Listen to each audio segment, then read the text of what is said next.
12 palců sněhu během 48 hodin. Právě teď padá tato masa zmrzlé vody na Karolínu a pohřbívá regiony, které podobnou sněhovou pokrývku nezažily celá desetiletí. Varování před blizzardem zaznívají v místech, kde slovo blizzard nikdy nepatřilo do místního slovníku. 35 milionů lidí pod nouzovými výstrahami. Silnice proměněné v ledová pole. Elektrické sítě selhávají pod nápory větru dosahujícího rychlosti 110 km za hodinu. A pokud sledujete zprávy, tohle je příběh, který vám vyprávějí. Celkové množství sněhu, uzavřené silnice, dramatické záběry bílých podmínek tam, kde obvykle lehce kolébají palmy v mírném vánku. Ale to není ten pravý příběh. To je pouze příznak. Co se právě teďka děje, není jenom další zimní bouře. Je to průsečík 3 oddělených atmosférických katastrof, které by se neměly vyskytovat ve stejnou dobu, na stejném místě a se stejnou intenzitou.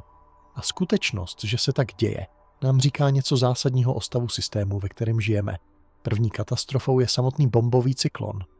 Zimní bouře Gianna zesílila tak rychle u pobřeží Karolíny, že splnila technickou definici bombogenéze.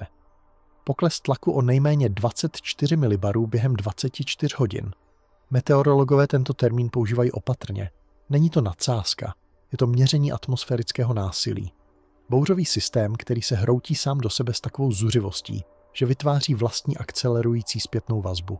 Teplá oceánská voda se setkává s ledovým kontinentálním vzduchem. Teplotní gradient funguje jako palivo. Systém se nejen zesiluje, on detonuje. Gianna dosáhla statusu bombového cyklonu 1. února 2026. A když se tak stalo, uzamkla celé východní pobřeží do počasového vzorce, který připomíná něco z úplně jiné zeměpisné šířky. Pobřežní záplavy, větry o síle tropické bouře, sníh měřený ne v centimetrech, ale v desítkách centimetrů. Tohle je území severovýchodních bouří. Typ systému, který se rodí u Cape Cod nebo bičuje Boston, jenže tentokrát je centrován nad severní Karolínou. Nasává vlhkost z Mexického zálivu a generuje blizzardové podmínky v místech, která nemají vybavení, infrastrukturu ani kulturní paměť, jak se s nimi vypořádat. Elizabeth City v severní Karolíně zaznamenalo přes 30 cm. Swansbrook vidělo 43. James City dosáhlo 46. Tohle nejsou anomálie. Tohle by jsou nové datové body, které přepisují historické záznamy. Čísla, která se objeví v klimatických databázích za 50 let, když se výzkumníci budou snažit pochopit, kdy nastal zlom, kdy se základní linie posunula. A tady je to, co to činí ještě podivnějším. Systém, který vyživil Giannu, atmosférická řeka, která nasměrovala vlhkost do kolizní zóny, nebyl nějaký renegátský meteorologický front. Byl předpovězen. Modely ho viděli přicházet. Ale co nepředpověděli, co nemohli předpovědět, byla intenzita. Modely ukázali sníh, ukázali vítr, ukázali významnou zimní událost, ale neukázali tohle, protože modely jsou postaveny na historických datech, na rozpoznávání vzorců, na předpokladu, že atmosféra se chová v určitých hranicích. A tyto hranice se právě posunuly. Druhou katastrofou je to, co se děje 20 kilometrů nad vaší hlavou, ve vrstvě atmosféry, kterou nevidíte a na kterou pravděpodobně nemyslíte. Stratosféra. Konkrétně stratosférický polární vír, masivní pás větrů vanoucích ze západu na východ, který obkružuje Arktidu a působí jako bariéra, jako zadržovací systém pro nejchladnější vzduch na planetě. Když je silný, když dělá to, co má dělat, ten arktický vzduch zůstává uzamčen nad pólem. Zima ve středních zeměpisných šířkách zůstává zvládnutelná, předvídatelná. Ale když oslabí, když se natáhne, nebo rozdělí, nebo se zcela zhroutí, ten studený vzduch se valí na jih. A my dostaneme leden 2026. Polární vír občas kolabuje. To není bezprecedentní. Děje se to prostřednictvím procesu zvaného náhlé stratosférické oteplení, kdy teploty ve stratosféře mohou stoupnout o 30 až 50 stupňů Celsia během pouhých několika dní. Atmosférické vlny z troposféry, generované pohořími a teplotními kontrasty, se šíří vzhůru a lámou se o vír jako oceánské vlny o vlnolam. Když se to stane, vír oslabí, někdy se rozdělí, někdy je zcela vytlačen z pólu. A když k tomu dojde, studený vzduch, který byl nahoře zadržován, se valí dolů do Severní Ameriky, do Evropy, do míst, kde lidé žijí. Ale tady je to, co je tentokrát jiné. Toto není normální událost náhlého stratosférického oteplení. Tato začala v polovině ledna před 3 týdny a stále se nezotavila. Normálně se po stratosférickém oteplení vír obnoví, větry začnou znovu proudit ze západu na východ. Narušení trvá dny, možná týden nebo 2. Atmosféra se resetuje, vzorec se vrátí zpět. Ale to se teď neděje. 3 týdny poté je vír stále posunutý. Je stále natažený přes 2 laloky. Jeden nad Baffinovým zálivem, jeden nad severní Evropou. Větry se nezotavily. Struktura se neobnovila. A studený vzduch, který měl být znovu uzamčen nad Arktidou, stále zaplavuje východní Spojené státy, východní Kanadu a velké části Evropy. Meteorologové to sledují s tichým znepokojením, které se projevuje pouze v technickém jazyce předpovědních diskuzí. Ještě nepoužívají slovo bezprecedentní, ale krouží kolem něj. Protože když se podíváte na historická data o stratosférických oteplovacích událostech, když sledujete, jak dlouho obvykle trvají a jak rychle se vír zotavuje, tato je již výjimkou a stále pokračuje. Třetí katastrofa se odehrává 150 milionů kilometrů daleko, na povrchu Slunce. Právě teď, v tomto přesném okamžiku, existuje oblast slunečních skvrn označená 4366, jedna z magneticky nejkomplexnějších aktivních oblastí celého slunečního cyklu. Je klasifikována jako konfigurace beta-gamma-delta, což je technický jazyk pro strukturu magnetického pole tak zkroucenou a nestabilní, že má potenciál produkovat nejsilnější sluneční erupce, jaké umíme měřit. Erupce třídy 10, koronální výrony hmoty směřující k Zemi, radiační bouře. Typ kosmického počasí, které nevytváří jen krásné polární záře, narušuje satelity. Zasahuje do GPS, může poškodit elektrické sítě. A včera 1. února 2026 sluneční skvrna 4366 vybuchla. Erupce třídy 10.1.0 s vrcholem ve 12 hodin 33 minut koordinovaného světového času. Významná sluneční událost podle jakékoliv definice. Ale tady je to, co ji učinilo neobvyklou. Erupce nevytvořila koronální výron hmoty. Zatím ne. Energie, která se uvolnila, magnetická rekonexe, která spustila erupci, to vše zůstalo uzavřeno v atmosféře Slunce. Žádný oblak plazmy řídící se k Zemi. Žádné varování před geomagnetickou bouří. Jen samotná erupce. Záblesk rentgenových paprsků a extrémního ultrafialového záření, který osvítil denní stranu planety po 8 minut. Ale oblast 4366 není hotová. Stále roste, stále rotuje do pozice více obrácené k Zemi. A během příštích 48 hodin, jak se pohybuje přes sluneční disk, pravděpodobnost další erupce, takové, která vytvoří koronální výron hmoty, takové, která vyšle miliardy tun magnetizované plazmy směrem k Zemi. Ta pravděpodobnost dosahuje 75% pro erupce třídy EM a 25% pro třídu X. To nejsou malá čísla, to jsou šance, které přimějí předpovědce kosmického počasí věnovat pozornost. Takže tady jsme. Bombový cyklon ničí jihovýchod. Narušení polárního víru, které mělo skončit před týdny, stále pokračuje. A jedna z nejaktivnějších oblastí slunečních skvrn cyklu 25 hrozí erupcí směrem k Zemi během příštích 2 dnů. 3 oddělené systémy, 3 oddělené škály, 3 oddělené vrstvy atmosféry a kosmického prostředí a všechny vrcholí ve stejnou dobu. Standardní reakcí by zde bylo říct, že je to jenom náhoda. Počasí je chaotické. Sluneční aktivita funguje ve vlastním cyklu. Stratosféra si dělá své. Není důvod si myslet, že jsou propojené. A po dlouhou dobu to byl vědecký konsenzus. Sluneční erupce nespůsobují počasí. Kosmické počasí a troposférické počasí jsou oddělené domény. Energetické škály nesedí. Mechanismy se nepropojují. Ale tento konsenzus se posouvá. Ne rychle, ne definitivně, ale posouvá se. Protože data stále ukazují něco, co by tam nemělo být, kdyby systémy byly skutečně nezávislé. Korelace. Statistické vztahy. Vzorce, které se opakují, když by neměly. Existují nyní studie publikované v recenzovaných časopisech, které ukazují, že extratropické cyklony, ty středozeměpisné bouřové systémy, které zahrnují severovýchodní bouře a bombové cyklony, vykazují zvýšenou frekvenci a intenzitu ve dnech následujících po příchodu vysokorychlostních proudů slunečního větru k Zemi. Ne vždy, ne v jednoduché kauzální souvislosti, ale dostatečně často na to, aby korelace vydržela napříč desetiletími dat. Dostatečně často na to, aby se výzkumníci začali ptát proč. Navrhovaný mechanismus zahrnuje ionosféru, vrstvu nabitých částic v horní atmosféře.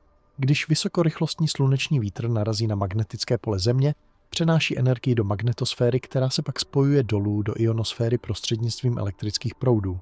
Tato energie produkuje Jouleovo zahřívání, oteplovací efekt, který může změnit hustotu a teplotní strukturu horní atmosféry. A tato změna jakkoliv malá v absolutních hodnotách, může generovat atmosférické gravitační vlny. Vlnění v atmosféře, které se šíří dolů, interaguje s proudovým prouděním a potenciálně poskytuje spouštěč nebo zesilovací mechanismus pro vývoj bouří v troposféře, vrstvě, kde se počasí skutečně odehrává. Je to subtilní mechanismus. Není to tak, že by sluneční erupce přímo zahřívala povrch nebo vytvářela bouři. Přenos energie je nepřímý, komplexní, zprostředkovaný více atmosférickými vrstvami a elektromagnetickými procesy, ale subtilní neznamená nedůležité. Protože pokud je mechanismus reálný, pokud kosmické počasí může ovlivňovat troposférické počasí byť i malými způsoby, pak se načasování zimní bouře Jana stává méně náhodným. Intenzita se stává méně překvapivou. Skutečnost, že se to děje během období vysoké sluneční aktivity, během narušení polárního víru, které již učinilo atmosféru nestabilnější, během rotace hlavní oblasti slunečních skvrn do pozice obrácené k Zemi, to začíná vypadat méně jako náhoda a více jako systém pod tlakem z více směrů současně. A tady je ta část, o které nikdo nemluví v mainstreamovém zpravodajství. Narušení polárního víru, událost stratosférického oteplení, která začala před 3 týdny a neskončila, činí atmosféru zranitelnější přesně vůči tomuto druhu spouštěcího efektu. Když je vír silný, když dělá to, co má, troposférické počasové vzorce jsou stabilnější. Proudové proudění je více zonální, proudí v hladkých pásech ze západu na východ. Bouře se vyvíjejí, ale sledují předvídatelné dráhy. Ale když je vír narušen, když je natažený nebo posunutý nebo rozbitý, proudové proudění se prohýbá. Vyvíjí ty obrovské meridionální vlny, ty severojižní výchylky, které vytvářejí obrovský teplotní gradienty. Ty přivádějí arktický vzduch do srážky se subtropickou vlhkostí. Ty nastavují přesné podmínky pro explozivní cyklogenezi. Takže otázka není, zda sluneční aktivita může ovlivnit počasí. Otázka je, zda sluneční aktivita může ovlivnit počasí efektivněji, když je atmosférický systém již v narušeném stavu. Když jsou normální ochranné mechanismy, normální stabilizující vzorce offline. A pokud je odpověď ano, pokud existuje byť jen možnost, že odpověď je ano, pak zimní bouře Jana není jen meteorologická událost. Je to náhled. Je to atmosféra, která nám ukazuje, co se stane, když se více stresových faktorů spojí. Sníh stále padá v Karolínách, vítr stále hučí, chlad se stále šíří, ale bouře na Zemi je jenom částí příběhu. To, co se děje ve stratosféře, co se děje na Slunci, co se děje v neviditelných elektromagnetických polích, která spojují naši planetu s její hvězdou. To je ta část, která určuje, zda se únor 2026 stane jenom dalším chladným měsícem, nebo zda se stane měsícem, kdy se vzorce rozpadly způsobem, který jsme už nemohli ignorovat. Stratosféra se nestará o vaši předpověď počasí. Funguje na časových škálách, které činí denní předpovědi vypadající jako pouhé hádání. Teplotní změny, které se vyvíjejí týdny. Cirkulační vzorce, které přetrvávají měsíce. A když se tam nahoře něco pokazí, když je normální sezónní rytmus narušen, účinky se šíří dolů do troposféry se zpožděním, které činí příčinu a následek těžké vidět, pokud nevíte, co hledat. Právě teď je stratosférický polární vír v narušeném stavu již 3 týdny a počítá se dál. To není normální. To není způsob, jakým se tyto události typicky odvíjejí. A skutečnost, že to stále pokračuje, že se vír nevrátil do své obvyklé konfigurace, to je to, co přimělo atmosférické vědce tiše přehodnocovat své předpoklady o tom, jak odolný systém ve skutečnosti je. Pojďme si ujasnit, jak vypadá normální stav. Stratosférický polární vír se formuje každý podzim, když polární region ztrácí sluneční světlo a začíná se ochlazovat. Teplotní rozdíl mezi studeným pólem a teplejšími středními zeměpisnými šířkami vytváří tlakový gradient. A tento gradient pohání větry. Silné větry ze západu na východ, které obkružují Arktidu v těsném víru a vytvářejí bariéru, která drží nejchladnější vzduch uzavřený. Toto je sezónní jev. Děje se to každý rok.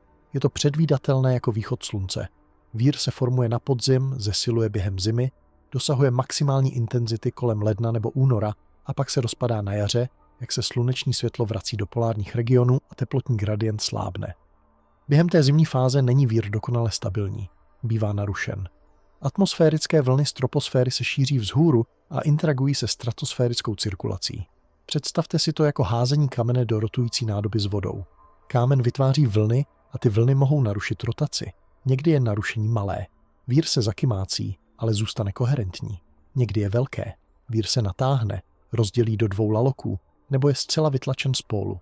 Když se to stane, Když je narušení dostatečně závažné, že větry v 60. severní šířce a v 10 hectopaskalech výšky změní směr ze západního na východní, meteorologové to nazývají významnou událostí náhlého stratosférického oteplení.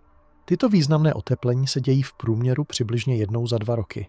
Nejsou vzácné, jsou součástí přirozené variability atmosféry. A když nastanou, existuje dobře zdokumentovaná sekvence událostí. Oteplení se stane. Vír oslabí nebo se rozdělí. Studený vzduch se vylije z Arktidy do středních zeměpisných šířek. Máme období intenzivního zimního počasí. A pak během týdne nebo 2, někdy 3, se vír začne zotavovat. Větry začnou znovu proudit ze západu na východ. Struktura se obnoví, systém se resetuje. Jenže to není to, co se stalo tentokrát. Současná stratosférická oteplovací událost začala v polovině ledna 2026.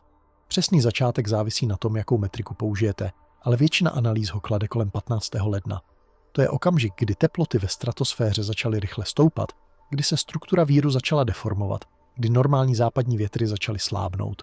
Do 20. ledna bylo narušení plně rozvinuté. Vír se natáhl do protáhlého tvaru se 2 odlišnými laloky. Jeden umístěný nad Baffinovým zálivem v kanadské Arktidě, druhý nad oblastí Barencova moře severně od Evropy. Studený vzduch, který byl uzamčen v polární stratosféře, začal sestupovat do troposféry. A východní Spojené státy, východní Kanada a velké části Evropy to pocítili. Rekordní mrazy v New Orleans, sníh na Floridě. Teploty v Tampě klesly na 1 stupeň Celsia, nejchladnější hodnota v tomto městě od prosince 1989.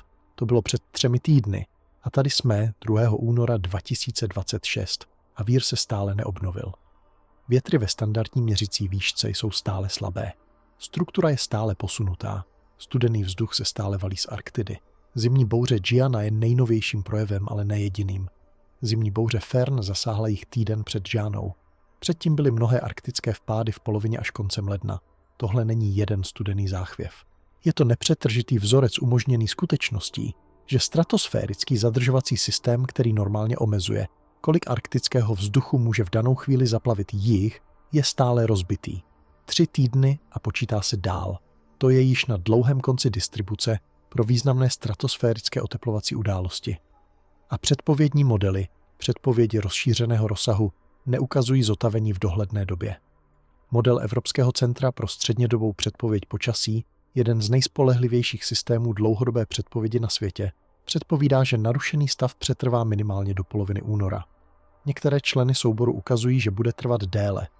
Kanadský sezónní model ukazuje pokračující podporu studeného vzduchu nad Severní Amerikou po celý měsíc únor. Tak proč se to nezotavuje? Co činí tuto událost jinou? Jedním faktorem je načasování. Stratosférické oteplovací události, které nastanou na začátku zimy, v listopadu nebo prosinci, mají tendenci mít více času na zotavení, než přijde jaro a sezónní přechod začne. Teplotní rozdíl mezi pólem a rovníkem je na začátku zimy stále velký, což znamená, že stále existuje silné radiační působení, které se snaží znovu nastolit západní větry. Vír se může obnovit a jakmile se obnoví, může přetrvávat týdny nebo měsíce před dalším narušením. Ale oteplení, která nastanou později v zimě od ledna do března, jsou blíže bodu sezónního přechodu. Slunce se již vrací do Arktidy. Dny se prodlužují ve vysokých zeměpisných šířkách. Teplotní gradient, který pohání vír, již přirozeně slábne jako součást sezónního přechodu. A to znamená, že atmosférické síly snažící se obnovit vír soupeří s radiačními silami, snažícími se ho rozložit pro danou sezónu. Současná událost začala v polovině ledna. To je dostatečně pozdě na to, aby zotavení bylo obtížnější, ale existuje další faktor, který se neobjevuje v učebnicových vysvětleních toho, jak stratosférická oteplení fungují. A to je nepřetržité působení ze spodu. Atmosférické vlny, které spouštějí stratosférická oteplení, se neobjevují odnikud. Jsou generovány topografií, velkými pohořími jako skalnaté hory a Himaláje a teplotními kontrasty mezi pevninou a oceánem. Šíří se vzhůru z troposféry do stratosféry a nesou si s sebou energii a hybnost. A když jsou tyto vlny dostatečně silné, dostatečně vytrvalé, mohou zabránit zotavení víru i poté, co počáteční oteplovací událost dosáhla vrcholu. Co teď vidíme v předpovědních datech a v pozorováních v reálném čase, je důkaz pokračujícího vlnového působení. Troposférický vzorec, konfigurace proudového proudění, pozice tlakových výší a níží, to vše je nastaveno způsobem, který nadále generuje vzestupně se šířící vlny. Stratosféra není ponechána sama sobě, aby se zotavila, je stále pod útokem. A dokud toto působení pokračuje, dokud se vlny lámou o vír, narušení přetrvává. Tady to začíná být složitější. Troposférický vzorec, který generuje ty vlny, prohnuté proudové proudění, obrovský teplotní kontrasty, explozivní vývoj bouří, ten vzorec je sám částečně důsledkem stratosférického narušení. Slabý vír umožňuje studenému vzduchu valit se na jih, což vytváří teplotní gradienty, které pohánějí tvorbu bouří, což generuje atmosférické vlny, které se šíří vzhůru a udržují vír slabý. Je to zpětná vazba. Ne nekontrolovaný proces, ne něco, co spirálovitě vymkne neomezeně, ale sebeposilující vzorec, který se může uzamknout na mnohem déle, než by jednoduchá kauzální sekvence naznačovala.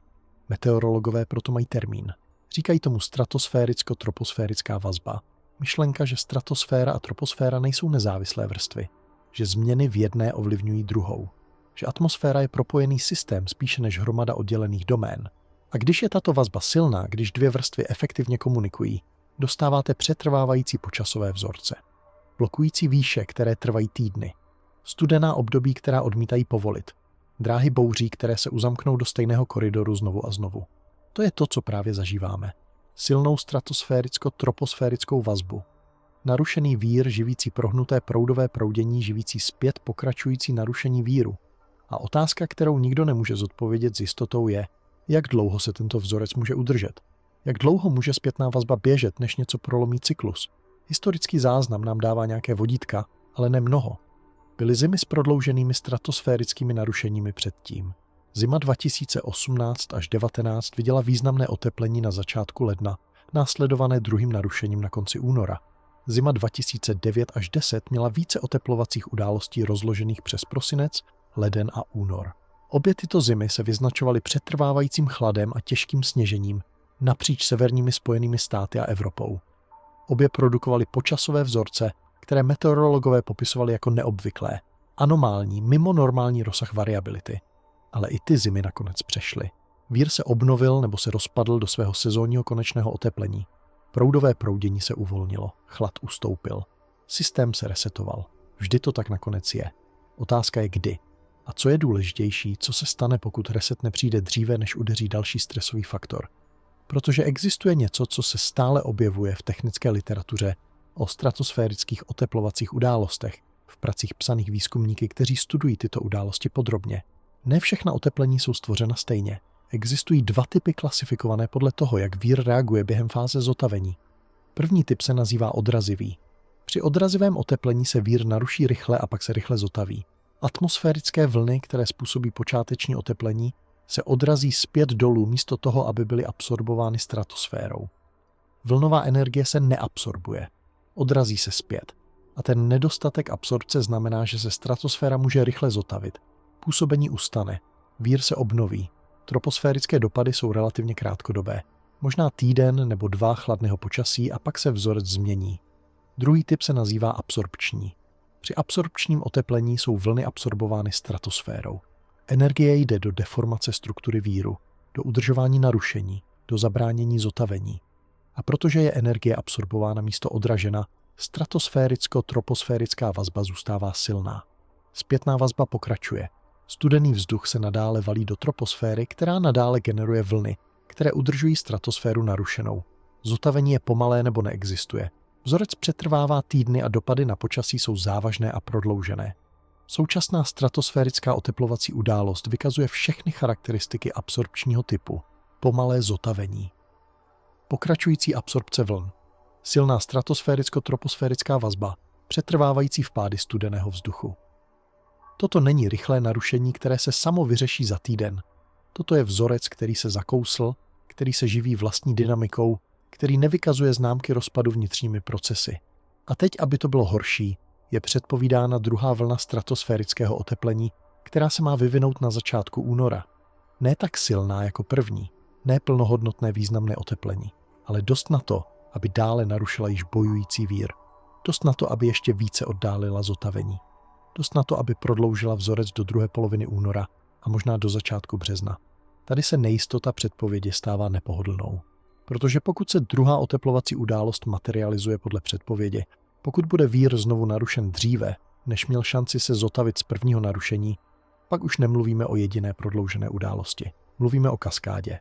O situaci, kdy atmosféra nemůže najít cestu zpět k rovnováze, protože stresové faktory přicházejí dříve, než má systém čas se resetovat. Předpovědní centrum Fox Weather to nazývá událostí náhlého stratosférického oteplení. A předpovídají, že toto druhé narušení se projeví jako další vlna arktických vpádů do východních Spojených států počínaje kolem 7. až 10. února, zhruba 7 až 10 dní poté, co se oteplení vyvine ve stratosféře. Toto zpoždění je typické. Stratosférická narušení potřebují čas, aby se šířila dolů. Účinky se neobjeví okamžitě na povrchu, ale když se objeví, bývají významné. Dlouhodobý tým společnosti AccuWeather používá podobný jazyk. Sledují potenciální narušení polárního víru na začátku února, které by mohlo dát extra impuls chladu ve východních Spojených státech.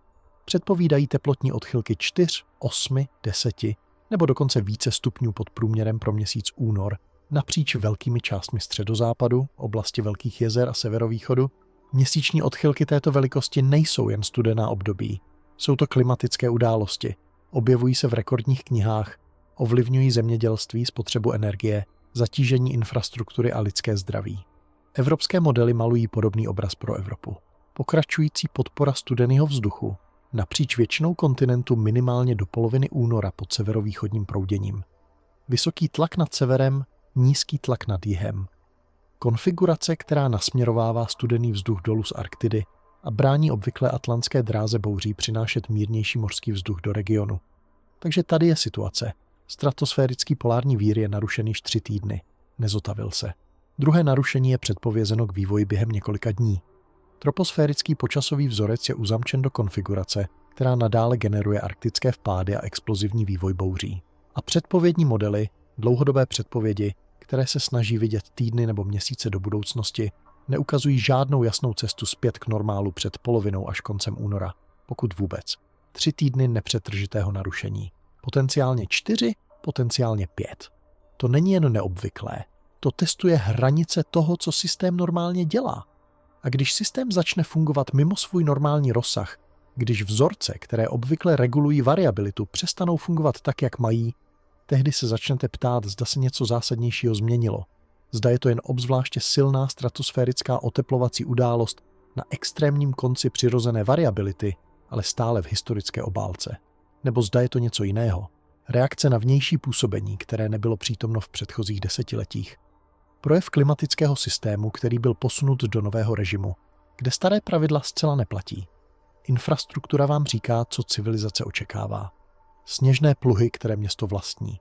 Zásoby soli, které udržuje. Specifikace elektrické sítě, podle kterých navrhuje. Toto nejsou náhodné volby. Jsou to předpovědi stuhlé v betonu a oceli. Jsou to sázky na to, jak bude budoucnost vypadat na základě toho, co minulost dodala. A když se tyto sázky ukáží jako špatné, když budoucnost dorazí s počasím, které padá mimo parametry návrhu, tehdy vidíte, jak křehký celý systém skutečně je. 12 palců sněhu by nemělo být katastrofické. Není to rekordní množství v absolutních hodnotách. Města na severu Spojených států s tím běžně bojují. Buffalo, Minneapolis, Denver. Mají vybavení, mají postupy, mají obyvatelstvo, které ví, jak v tom jezdit, jak se na to připravit, jak v tom fungovat. 30 cm je nepříjemnost, ne krize. Ale 30 cm v Charlotte v severní Karolíně, 30 cm v Raleigh, 43 ve Swansboro, 46 v James City. To není nepříjemnost, to je selhání systému. Protože infrastruktura v těchto regionech nebyla postavena pro tato čísla. Města nevlastní dost pluhů. Státy neskladují dost soli. Elektrické vedení nebylo navrženo tak, aby zvládlo váhu těžkého mokrého sněhu v kombinaci s nárazy větru o rychlosti 110 km za hodinu. Obyvatelstvo neví, jak v tom jezdit, protože se to nikdy nemuselo učit. A tak to, co se děje, je předvídatelné a zničující zároveň. Silnice se stanou neprůjezdnými během hodin.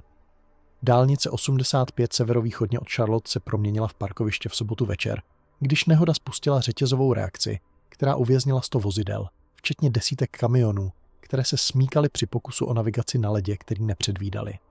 Státní dálniční hlídka Severní Karolíny hlásila 750 nehod do sobotní noci. 750 oddělených incidentů lidí, kteří ztratili kontrolu nad vozidly na površích, které neměli zkušenost navigovat. Výpadky proudu se šířily, jak přenosová vedení selhávala pod kombinovaným tlakem námrazy a trvalých silných větrů. K nedělnímu ránu byly desítky tisíc zákazníků napříč Severní Karolínou, Jižní Karolínou a Virginií bez elektřiny.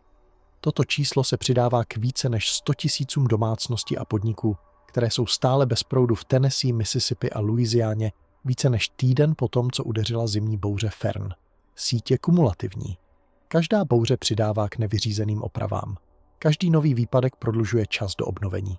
A když výpadky přetrvávají do vícedenních nebo více týdenních časových škál, když teploty zůstávají pod bodem mrazu po delší období, tehdy začínáte vidět sekundární a terciární efekty, které statistiky počasí nezachycují. Zamrzlé trubky, prasklá vodovodní potrubí, požáry konstrukcí od improvizovaného vytápění, otravy oxidem uhelnatým od generátorů provozovaných uvnitř. Podchlazení u populací, které nevlastní ten druh izolovaného oblečení, které obyvatelé severu berou jako samozřejmost. Toto nejsou přímá úmrtí způsobená bouří, neobjeví se v okamžitém počtu obětí, ale jsou skutečná. Hromadí se. A říkají vám něco o tom, jak nedostatečně přizpůsobená je infrastruktura počasí, které je nyní žádána zvládat. K neděli 1. února bylo více než 110 úmrtí spojeno se zimním počasím a bouřemi, které zasáhly Spojené státy od konce ledna. 110 lidí, kteří byli naživu před 3 týdny a už nejsou, protože atmosférický systém dodal podmínky, které stavěné prostředí a sociální infrastruktura nedokázaly bezpečně pojmout. Toto číslo poroste. Vždy roste. Úplné účtování trvá týdny nebo měsíce, jak se zpožděné efekty objevují v nemocničních záznamech a zprávách koronéra. Ale ani toto číslo, jakkoliv pochmurné, nezachycuje plný rozsah dopadu. 2800 letů zrušeno jenom v sobotu. Dalších 1700 v neděli. Mezinárodní letiště Charlotte Douglas, jeden z nejrušnějších uzlů na jihovýchodě, viděl více než 800 z těchto nedělních zrušení. To není jenom nepříjemnost. To je narušení dodavatelského řetězce, zpoždění lékařské přepravy, komplikace reakce na mimořádné situace, ekonomický dopad, který se vlní přes každý sektor závislý na letecké nákladní dopravě a obchodních cestách. Bouře udeřila během víkendu, což omezilo některé škody. Méně dojíždějících na silnicích, více lidí schopných se ukrýt doma.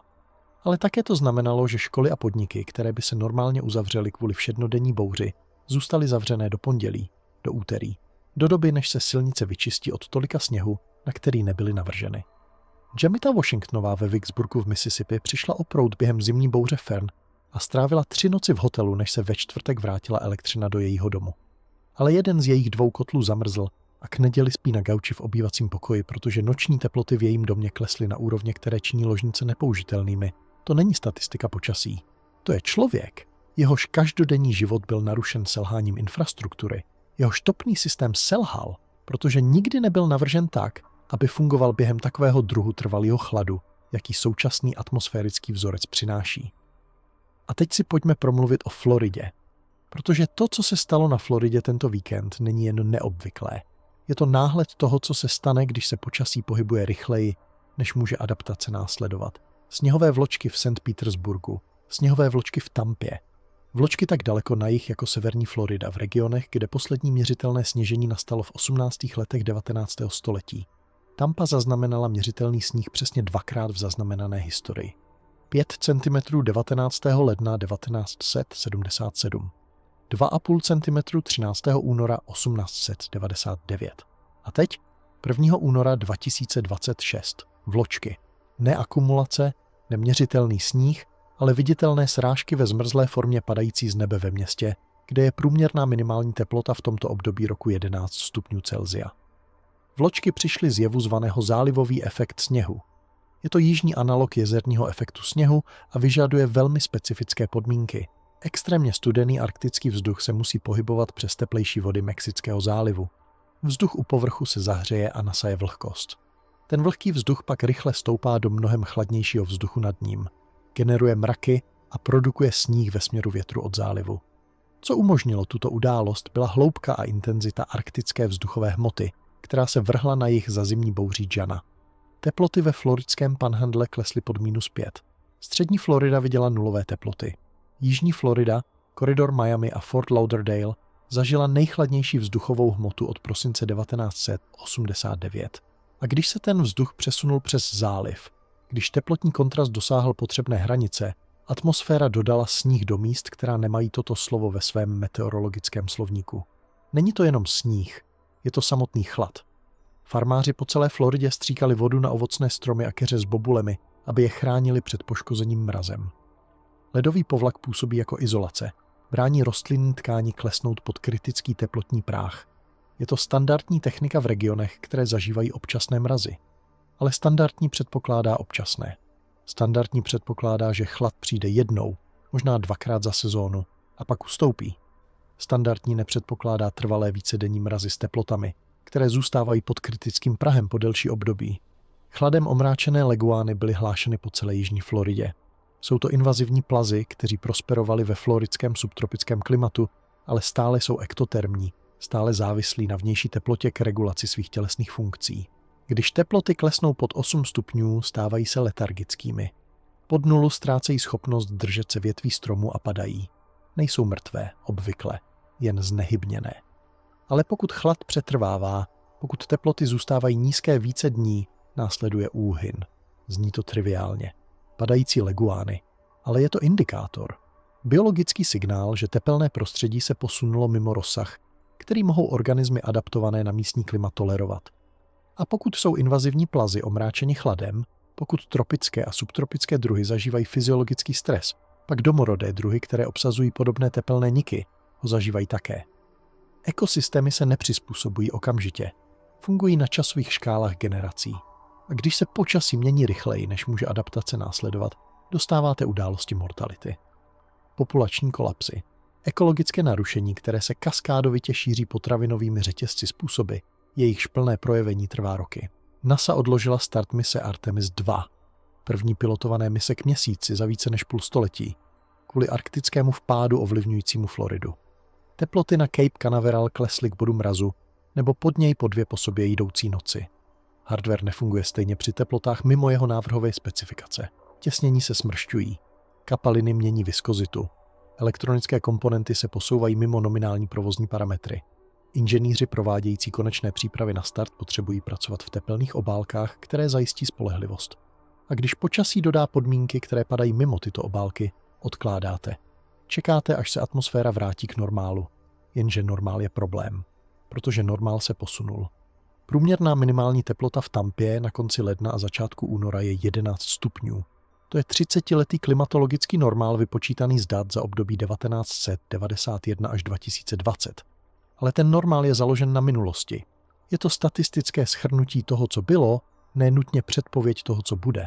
A když počasí začne dodávat události, které padají více směrodatných odchylek mimo ten normál, události, které se vyskytují s frekvencemi, které by se neměly objevit ve stacionárním klimatu, pak normál přestává být užitečným vodítkem pro návrh infrastruktury nebo hodnocení rizik nebo zemědělské plánování. Otázka není, zda je tato zima studená. Samozřejmě, že je studená.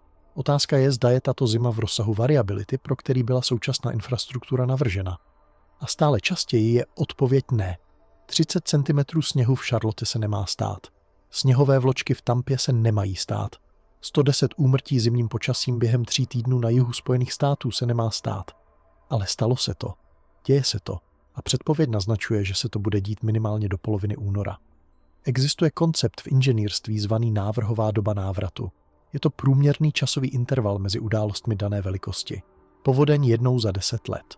Vlna veder jednou za 100 let. Sněhová bouře jednou za 50 let. Infrastruktura je navržena tak, aby zvládla události až do určité doby návratu. Stavět tak, aby vydržela událost jednou za 100 let, stojí více než stavět tak, aby vydržela událost jednou za 10 let. Takže návrháři dělají kompromisy založené na přijatelném riziku a ekonomických omezeních.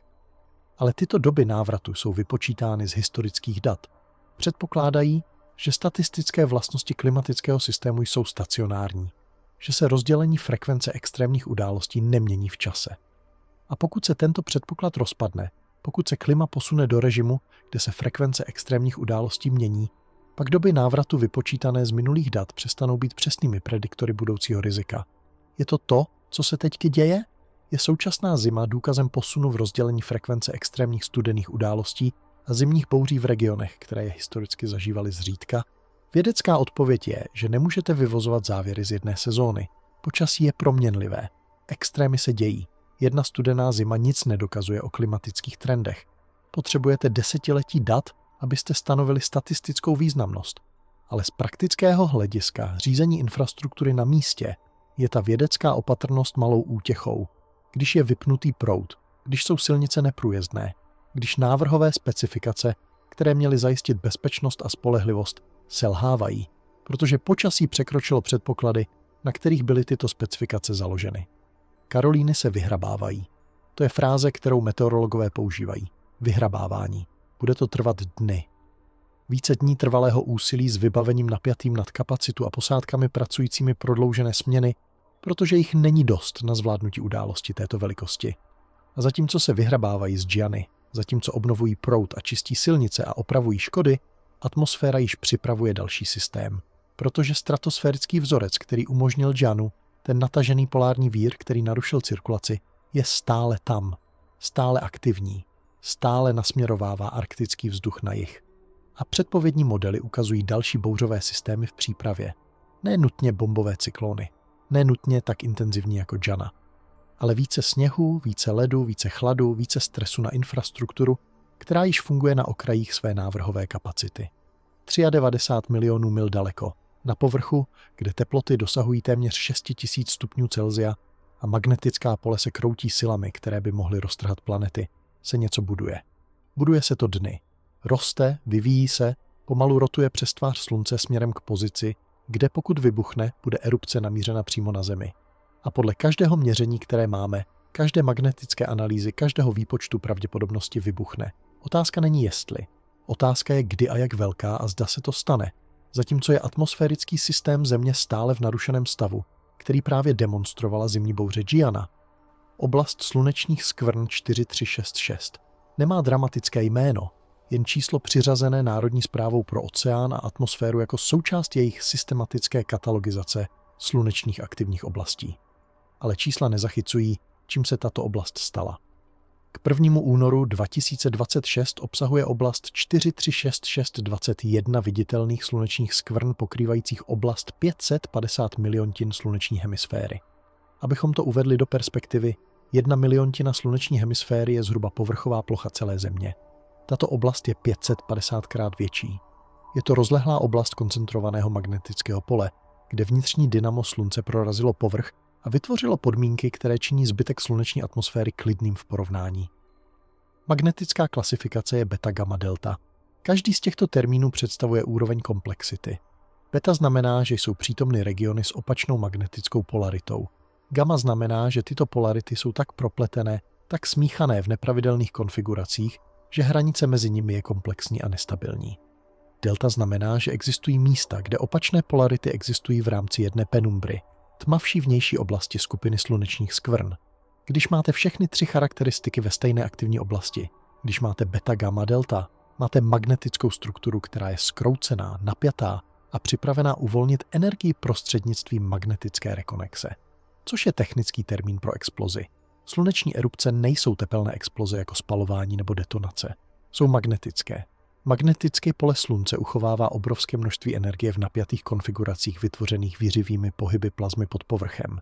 A když tento stres překročí práh, který může pole udržet, siločáry prasknou, znovu se spojí do konfigurací s nižší energií a uvolní uloženou energii jako elektromagnetické záření a urychlené částice. Velká erupce může uvolnit energetický ekvivalent miliard jaderných bomb během několika minut. Včera, 1. února, ve 12 hodin 33 minut koordinovaného světového času, oblast slunečních skvrn 4366 vyprodukovala erupci třídy X10. Třída 10 je nejvyšší kategorie v klasifikačním systému slunečních erupcí. Je logaritmická jako Richterova stupnice. Erupce 10.2 je dvakrát silnější než 10.1. X10 je 10krát silnější. Největší erupce, jaká byla kdy zaznamenána, byla X28 v listopadu 2003. Erupce X1 je na spodním konci rozsahu třídy X, ale stále je to významná událost. Stále dostatečně silná, aby způsobila výpadky rádia na denní straně Země, aby zasáhla do vysokofrekvenčních komunikací, aby představovala radiační nebezpečí pro astronauty a posádky letadel ve velkých výškách. Ale tady je to, co učinilo erupci z 1. února pozoruhodnou. Neprodukovala koronální výron hmoty, nebo pokud ano, byl tak slabý nebo tak špatně nasměrovaný, že nebyl detekován koronografickými přístroji, které monitorují vnější atmosféru Slunce. Většina erupcí třídy X je doprovázena koronálními výrony hmoty, zejména když pocházejí z magneticky komplexních oblastí, jako jsou konfigurace beta, gamma, delta. Magnetická rekonexe, která pohání erupci, také obvykle vystřelí plazmu, vyvrhne masivní oblaky ionizovaného plynu, které se rozpínají od Slunce a cestují meziplanetárním prostorem. Tyto koronální výrony jsou to, co způsobuje geomagnetické bouře, když zasáhnou Zemi. Samotná erupce je elektromagnetické záření cestující rychlostí světla. Dorazí 8 minut po události na Slunci. Koronální výron je hmota cestující rychlostí od několika set do několika tisíc kilometrů za sekundu. Dorazí o dny později. A je to koronální výron, který přináší skutečný dopad kosmického počasí. Takže skutečnost, že erupce třídy X 1. února nevytvořila detekovaný koronální výron, znamená, že Země tentokrát unikla. Ale také to znamená, že magnetická energie, která by byla uvolněna v koronálním výronu, je stále tam. Stále uložena v zkroucené struktuře pole oblasti slunečních skvrn 4366. Stále čeká na uvolnění. A pravděpodobnosti vypočítané z magnetické konfigurace a historického chování podobných aktivních oblastí, ty pravděpodobnosti říkají, že přichází. K 1. únoru předpověď pro oblast 4366 ukazuje 99% pravděpodobnost erupcí třídy C v příštích 48 hodinách. Třída C je střední rozsah. Významná, ale ne velká. 75% pravděpodobnost erupcí třídy M. Třída M je 1 stupeň pod IKS. Dostatečně silná, aby způsobila krátké výpadky rádia a menší radiační bouře. A 25% pravděpodobnost erupcí třídy X. To je šance 1:4 na další významnou erupci během příštích 2 dnů. To nejsou triviální šance. 25% je stejná pravděpodobnost jako hodit 1 nebo 2 na šestistěnné kostce. Kdyby vám někdo nabídl tyto šance na geomagnetickou bouři zasahující Zemi, na událost kosmického počasí, která by mohla narušit satelity, zasáhnout do elektrických sítí, vytvořit radiační nebezpečí pro lidi letící polárními trasami, věnovali byste pozornost. Předpovědci kosmického počasí věnují pozornost. Centrum předpovědi kosmického počasí při Národní správě pro oceán a atmosféru vydává pravidelné aktualizace. Stav výstrahy je zvýšený a důvod spočívá v geometrii a načasování. Oblast slunečních skvrn 4366 rotuje do pozice obrácené k Zemi. Slunce rotuje jednou za 27 dní, jak je vidět ze Země. Aktivní oblasti se objevují na východním okraji, rotují přes disk asi 2 týdny a mizí přes západní okraj. Právě teď se oblast 4366 blíží centrálnímu poledníku. Linie, která běží od severního pólu Slunce k jižnímu a prochází středem disku, jak je vidět ze Země. To je pozice, kde má jakákoliv erupce nejvyšší pravděpodobnost být nasměrována k nám. A dosahuje této pozice během příštích 48 až 72 hodin. Takže časové okno je teď. Oblast je magneticky připravena, geometrie je příznivá a atmosférický systém na Zemi je stále narušen kolapsem stratosférického polárního víru, který se nezotavil 3 týdny. Nyní musíme být velmi opatrní v tom, co tvrdíme a co spekulujeme. Neexistuje zavedený recenzovaný konsenzuální mechanismus, kterým sluneční erupce nebo koronální výron hmoty přímo způsobuje zimní bouři. Sluneční erupce nezahřívají spodní atmosféru. Koronální výrony negenerují oblasti nízkého tlaku. Energetické škály nesedí. Fyzikální cesty se nespojují v žádném jednoduchém vztahu příčiny a následku. Pokud hledáte sluneční aktivitu, která by vytvářela počasí stejným způsobem, jakým teplá oceánská voda vytváří hurikány, nenajdete to. Spojení, pokud existuje, je subtilní, nepřímé a funguje prostřednictvím řetězců kauzality, které překlenují více atmosférických vrstev a zahrnují elektromagnetické procesy, které většina předpovědí počasí ani nezohledňuje. Ale subtilní neznamená neexistující. A existuje rostoucí soubor literatury publikované v časopisech jako Geophysical Research Letters, Journal of Atmospheric Sciences, Earth and Space Science, která dokumentuje statistické korelace mezi parametry slunečního větru a aktivitou extratropických cyklonů. Korelace nejsou dokonalé, nejsou 1:1, ale jsou tam. Trvalé napříč desetiletími dat, naznačující, že něco spojuje kosmické počasí s troposférickým počasím, i když mechanismus není plně pochopen. Hlavní kandidát mechanismu zahrnuje ionosféru a atmosférické gravitační vlny. Když koronální výron hmoty narazí na magnetosféru Země, přenáší energii do systému. Ta energie proudí podél magnetických siločar do polárních regionů, kde vytváří elektrické proudy v ionosféře, vrstvě nabitých částic mezi přibližně 60 a 1000 kilometry nadmořské výšky. Tyto proudy produkují Jouleovo zahřívání. Odporové zahřívání stoku elektrického proudu médiem s konečnou vodivostí. A toto zahřívání mění teplotní a hustotní strukturu ionosféry. Ionosféra je spojena s atmosférou pod ní. Není to oddělená doména. Teplotní změny v ionosféře mohou generovat atmosférické gravitační vlny. Oscilace v atmosféře, kde gravitace působí jako obnovující síla. Představte si je jako vlnky šířící se po hladině vody poté, co do ní hodíte kámen. Jenže tyto vlnky se šíří vertikálně i horizontálně atmosférou a nesou s sebou energii a hybnost. A když tyto vlny dosáhnou spodní atmosféry, když interagují s proudovým prouděním a strukturami, které pohánějí tvorbu počasí, mohou působit jako spouštěče nebo zesilovače pro vývoj bouří. Efekt je malý. Nemluvíme o slunečních erupcích vytvářejících bouře z ničeho. Mluvíme o slunečním větru působícím jako jeden faktor působení mezi mnoha. Perturbace, která ve správných atmosférických podmínkách může překlopit hraničním systémem směrem k explozivnímu vývoji. Může vzít oblast nízkého tlaku, která by vyprodukovala mírnou bouři, a pomoci jí zesílit v bombový cyklon. Může poskytnout spouštěč, který startuje zpětnou vazbu, kterou pak atmosféra udržuje svou vlastní vnitřní dynamikou. A tady je kritická část. Efekt je nejvýraznější, když je atmosférický systém již v narušeném stavu. Když je stratosférický polární vír narušen. Když je proudové proudění prohnuté. Když jsou teplotní gradienty extrémní. To je moment, kdy je atmosféra nejcitlivější na perturbace. To je moment, kdy malé spouštěče mohou mít nadměrné účinky. Je to jako tlačit kámen, který již balancuje na okraji útesu. Ve stabilní konfiguraci tlak nic neudělá. V nestabilní konfiguraci tlak spustí lavinu. Zimní bouře Gianna se vyvinula během období sluneční aktivity. Ne extrémní aktivity. Ne druhu geomagnetické bouře stupně 5, která se dostane do titulků, ale zvýšené aktivity. Vysokorychlostní sluneční vítr z koronálních děr. Přerušované erupce třídy EM z více aktivních oblastí. Základní úroveň kosmického počasí, která je vyšší než podmínky slunečního minima, ale ne na absolutním vrcholu toho, co může sluneční maximum dodat. A Gianna se vyvinula během 3. týdne narušení stratosférického polárního víru, které se stále nezotavilo. Během období, kdy je atmosférický systém prokazatelně v nestabilním stavu. Je toto spojení kauzální? Pomohlo kosmické počasí spustit nebo zesílit Giannu? Vědecká odpověď je, že nevíme. Nemůžeme to dokázat z dostupných dat. Potřebovali bychom kontrolované experimenty, které jsou v reálné atmosféře nemožné. Potřebovali bychom mnohem delší časové řady, mnohem více událostí. Statistickou sílu, kterou ještě nemáme. Mechanismus je věrohodný. Načasování je sugestivní. Ale věrohodný a sugestivní není důkaz. Ale teď se díváme na příštích 48 až 72 hodin. Díváme se na oblast slunečních skvrn 4366 rotující do pozice obrácené k Zemi s 25% pravděpodobnosti erupce třídy X a vysokou pravděpodobností produkce koronálního výronu směřujícího k Zemi, pokud k erupci dojde. Díváme se na stratosférický polární vír, který je stále narušen. Proudové proudění, které je stále prohnuté.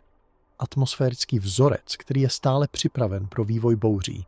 A ptáme se, co se stane, pokud se sluneční událost a atmosférická nestabilita znovu překryjí. Co se stane, pokud dostaneme dopad koronálního výronu během fáze přípravy na jeden z předpovězených bouřových systémů. Mechanismus naznačuje, že by to mohlo zesilovat cokoliv, co se vyvíjí. Statistická korelace naznačuje, že to v minulosti zesilovalo. Ale nemůžeme to s jistotou předpovědět, protože atmosférický systém je chaotický a působení kosmického počasí je malé ve srovnání s vnitřní dynamikou samotné atmosféry. Co můžeme říct je, že načasování je podezřelé. Gianna se vyvinula během období zvýšené sluneční aktivity, ne velké geomagnetické bouře, ne erupce X10, ale zvýšené nad pozadím. A vyvinula se během 3. týdne stratosférického narušení, které je bezprecedentní ve své délce trvání. Atmosféra byla již nestabilní. Kosmické počasí přidalo svůj příspěvek. A výsledkem byl bombový cyklon, který pohřbil Karolíny pod 30 cm sněhu. Teď se díváme na potenciálně další puls kosmického počasí v příštích dnech přicházející během fáze přípravy na další vlnu zimních počasových systémů. Pokud je mechanismus reálný, pokud je spojení kauzální spíše než náhodné, pak bychom měli vidět zesílení. Měli bychom vidět bouře, které se vyvíjejí rychleji, nebo sledují jiné dráhy, nebo produkují více srážek, než by samotný atmosférický stav předpovídal. A pokud to neuvidíme, pokud kosmické počasí dorazí a nic neobvyklého se nestane, pak je buď mechanismus slabší, než naznačuje výzkum, nebo specifické podmínky požadované pro jeho působení nebyly splněny. Takto věda postupuje v doménách, kde jsou kontrolované experimenty nemožné. Děláte předpovědi založené na mechanismech. Čekáte, až příroda dodá podmínky, které testují tyto předpovědi, a aktualizujete své porozumění na základě toho, co se skutečně stane. Právě teď příroda připravuje experiment. Nestabilní atmosféra, zvýšená sluneční aktivita, potenciální příchod koronálního výronu během aktivního vývoje počasového vzorce. Tento experiment jsme nenavrhli. Nemůžeme ho kontrolovat, ale můžeme sledovat, jak se odvíjí a učit se z toho, co se stane. Existuje hierarchie v atmosférické vědě. Na vrcholu máte dobře zavedené mechanismy na úrovni učebnic. Ty, které se vyučují v bakalářských kurzech meteorologie. Teplý vzduch stoupá, studený vzduch klesá. Tlakové gradienty pohánějí vítr. Coriolisův efekt vychyluje pohyb. To jsou základy. Fyzika, na které se všichni shodnou. Procesy, ze kterých se budují předpovědi počasí. Pak je tu vznikající věda. Věci, které se objevují v nedávných pracích. Které jsou aktivně debatovány. Které se ještě nedostaly do učebnic, ale mají dostatek observační podpory, že jim seriózní výzkumníci věnují pozornost. A pak je tu okraj. Ne okraj ve smyslu pseudovědy nebo konspiračních teorií, ale okraj ve smyslu myšlenek, které zpochybňují standardní model způsoby, které činí většinu oboru nepohodlnou. Mechanismy, které spojují domény, které by neměly být spojené. Faktory působení, které fungují na škálách, nebo prostřednictvím cest, které současná generace modelů nesimuluje. Tady najdete výzkum spojení kosmického počasí s troposférickým počasím. A tady najdete druh odporu, který přichází, když obor musí přehodnotit předpoklady, podle kterých fungoval desetiletí. Standardní model říká, že sluneční aktivita nezpůsobuje počasí. Nemůže. Energetická čísla nefungují. Sluneční erupce uvolňuje obrovské množství energie, ano. Ale téměř všechna je odražena zpět do vesmíru magnetickým polem Země nebo vyzářena z termosféry, aniž by kdy dosáhla spodní atmosféry. Množství, které pronikne dolů tam, kde se počasí odehrává, je zanedbatelné. Řádově menší než normální zahřívání, které Země dostává ze slunečního světla. Takže sluneční erupce nemohou vytvářet počasí. To byl konsenzus. To se opakuje v každé úvodní učebnici. Ale konsenzus může být špatný. Nebo přesněji, konsenzus může být neúplný. Protože otázka není, zda sluneční erupce přímo zahřívají spodní atmosféru dostatečně, aby vytvořily bouře. To nedělají. Otázka je, zda sluneční aktivita může ovlivňovat atmosférickou dynamiku nepřímými způsoby. Prostřednictvím mechanismů, které nezahrnují jednoduché zahřívání. Prostřednictvím řetězců kauzality, které překlenují více atmosférických vrstev a zahrnují procesy, které standardní modely počasí nesimulují. A odpověď, stále více podporovaná observačními daty a statistickou analýzou, je ano, možná, pravděpodobně. Nejsme si jisti, jak silný je efekt nebo přesně jak funguje, ale něco spojuje kosmické počasí s troposférickým počasím. A děje se to prostřednictvím mechanismu, o kterém většina předpovědců počasí není školena přemýšlet. Příštích 48 až 72 hodin přidá data k této otázce. Buď oblast slunečních skvrn 4366 vybuchne, nebo ne. Buď bude koronální výron směřovat k Zemi, nebo ne.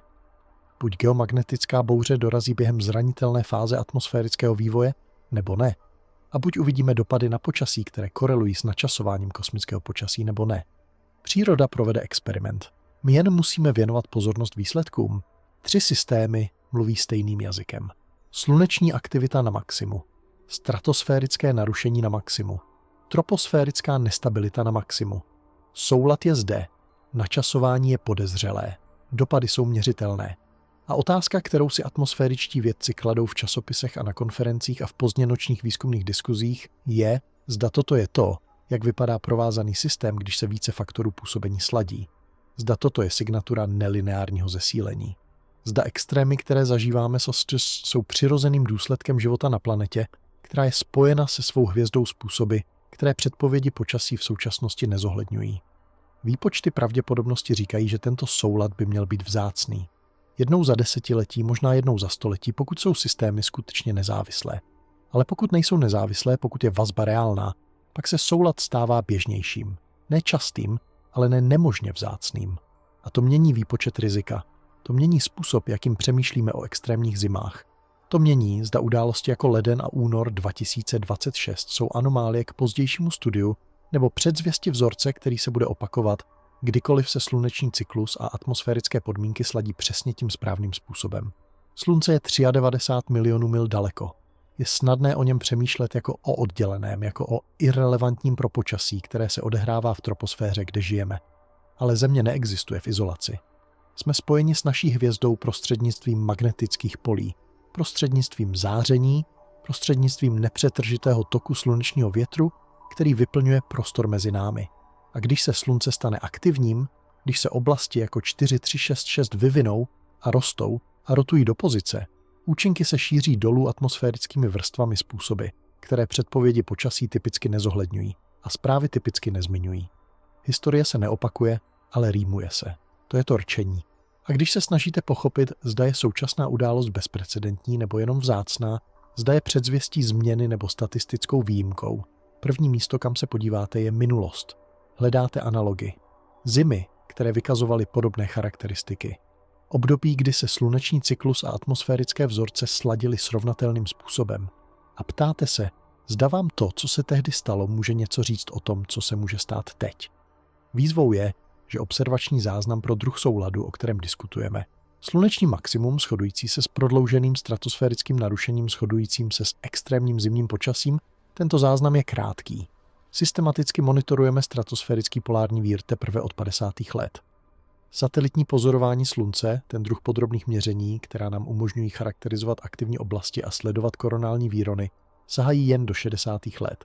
A porozumění, že tyto systémy by mohly být provázané, že kosmické počasí by mohlo ovlivňovat troposférické počasí, to je ještě novější.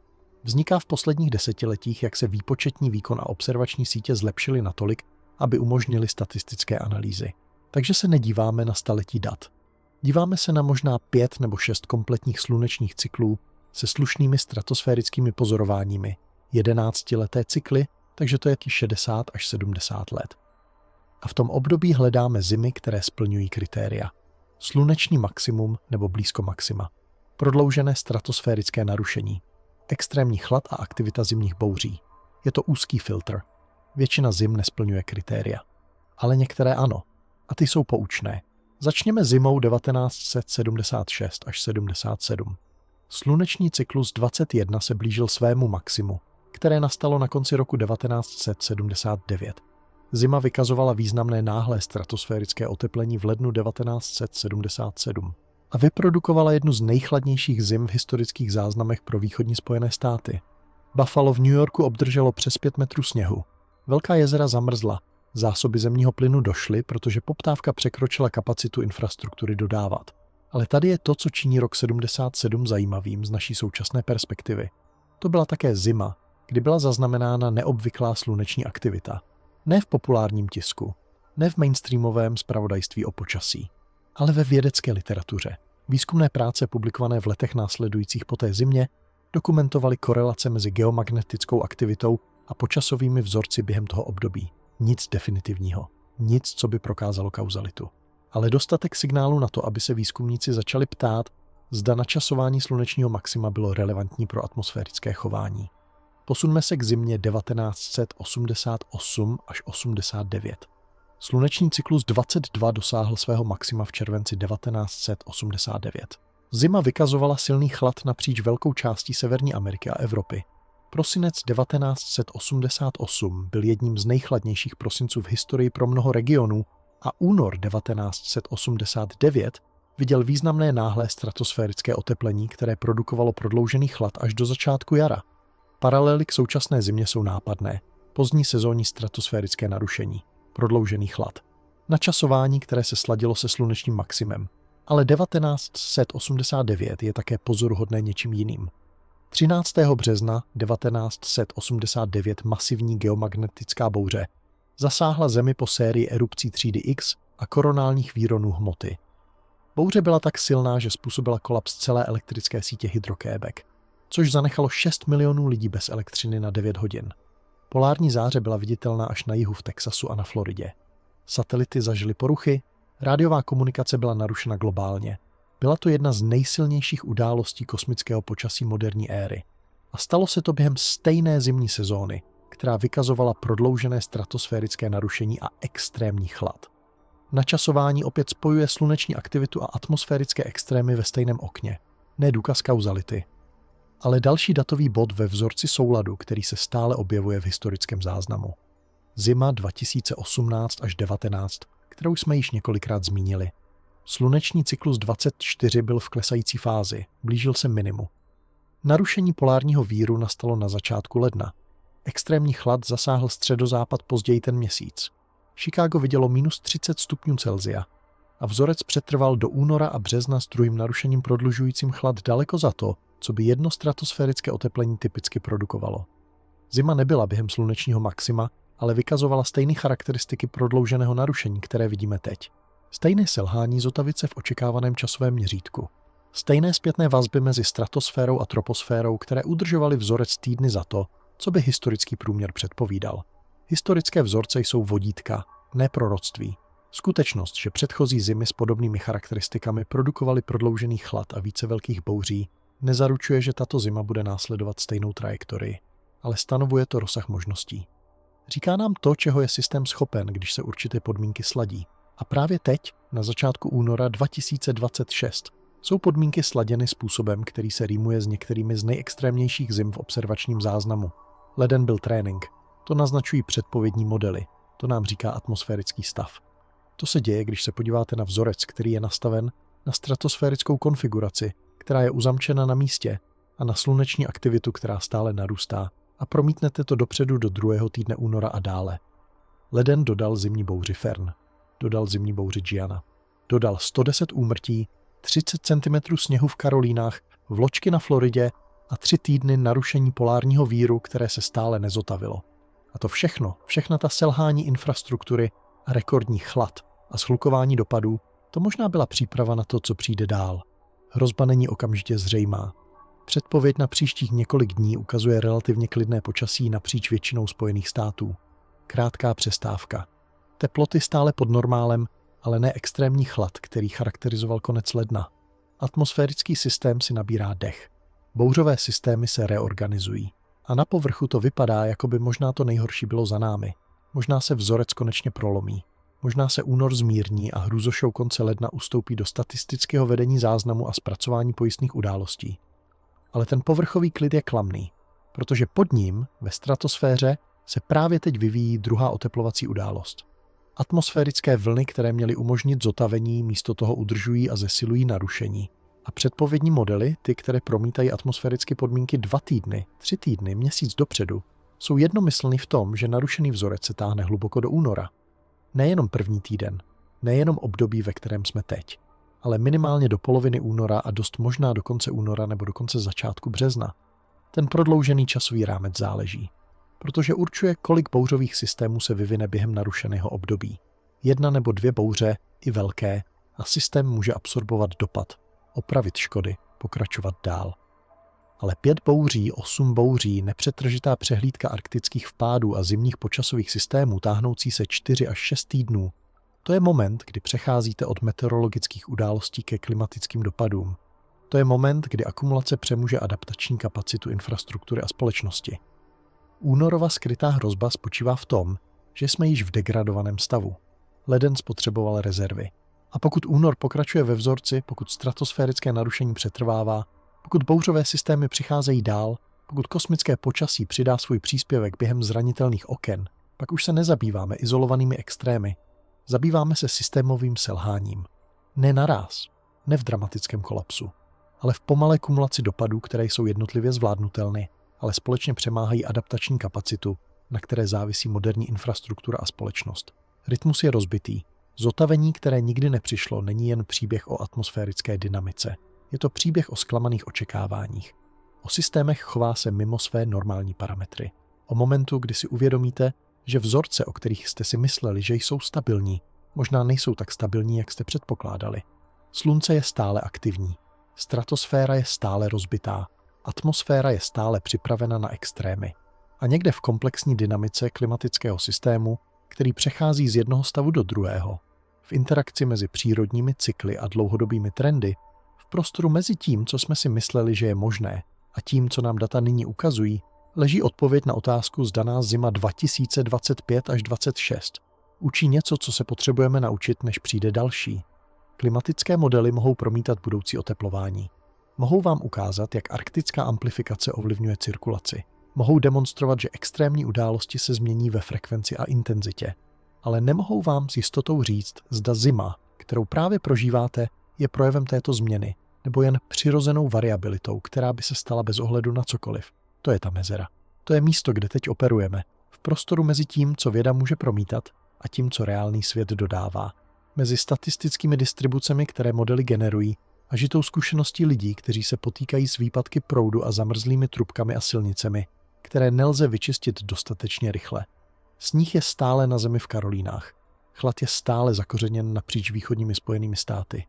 Polární vír je stále posunutý a nevykazuje žádné známky zotavení před polovinou února při nejlepším. A otázka visí ve vzduchu jako ledové krystaly, které se tvoří, když se váš dech setká s arktickými teplotami. Změnilo se něco zásadního? Funguje klimatický systém, o kterém jsme si mysleli, že mu rozumíme, nyní v režimu, kde jsou pravidla jiná, kde jsou extrémy extrémnější, kde souběh sluneční aktivity a atmosférické nestability produkuje počasí, pro které naše infrastruktura nebyla navržena a naše modely rizik nezohlednily? Odpověď přichází. Ne z modelů a simulací, ale z pozorování toho, co se stane během příštích zim. Ze sledování, zda se vzorec opakuje. Z poznámky, zda se souběhy stanou běžnějšími. Z vidění, zda selhání infrastruktury a počty obětí a ekonomické dopady se stanou opakujícími se rysy spíše než vzácnými anomáliemi. Pokud vás tento hluboký ponor do skrytých mechanismů zemských systémů zaujal, nezapomeňte se přihlásit k odběru kanálu a zapnout zvoneček pro upozornění, abyste nepřegapili analýzu, které se mainstreamové zpravodajství nedotkne. Vaše zapojení říká algoritmu, že chcete více tohoto druhu obsahu. A pokud chcete podpořit tento kanál a získat přístup k exkluzivnímu obsahu, zvažte členství v kanálu. Každá podpora znamená víc, než si dokážete představit. Slunce pozoruje ze vzdálenosti 93 milionů mil. Oblast slunečních skvrn 4366 rotuje do pozice pro cokoliv, co přijde dál. A my jsme tady, na malé modré planetě spojené se svou hvězdou způsoby, které teprve začínáme chápat a ptáme se, zda zima, kterou prožíváme, je poslední svého druhu nebo první z mnoha, které přijdou.